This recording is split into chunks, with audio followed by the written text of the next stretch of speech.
Hello guys, good morning. Happy New Year. Katatapos ng New Year, kababalik natin galing sa bakasyon. So ito na yung itsura ng palay natin. Papa-reaper natin ito ngayon. Ayan o, tukol na. Tama-tama. Ito yung tinira ng lahat ng klase ng peste. Black bag, bagyo. Ngayon daga naman, tapos yung mga maya. Pero at least meron namang natira. Sana meron tayong maani rito. Ayan. Palusot natin ito. Ibig sabihin hindi tayo nakasynchronize dun sa talagang taniman ng palay dito sa atin sa Nueva Ecija. Pero mukhang okay naman yung resulta. Medyo mahuhuli nga lang ulit tayo sa darating na cropping kasi makikita nyo dun sa likod natin, ayun, malalaki na yung palay nila. Yung iba ongoing yung kanilang preparation para dun sa next cropping. Ayan, tayo meron naman tayong itinira na ilang pitak dito para sa ating punlaan. Ayan, so aanihin ito lahat ngayon. Itong makikita nyo yung dilaw na yan. Ayan, ayan, ayan.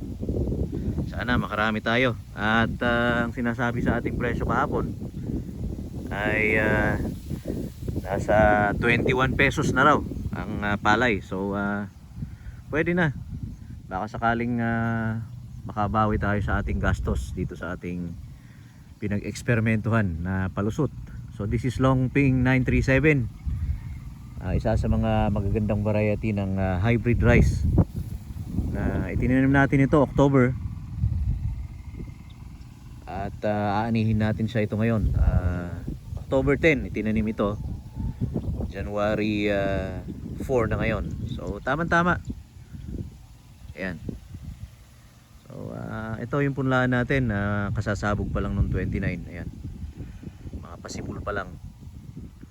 At yun naman yung ipupunla natin dito sa ating aanihan ng palay dito. Ayan. Okay naman, nakayuko yung mga uhay ng palay natin. Medyo manipis nga lang, hindi katulad nung talagang normal na season ng palay.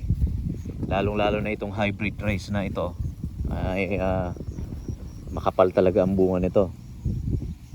So sana marami tayong anihin. Magandang umaga sa ating lahat, guys, mga kosa. Ayan.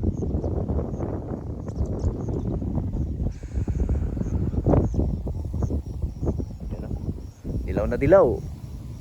Ang tawag natin dyan ay golden grains.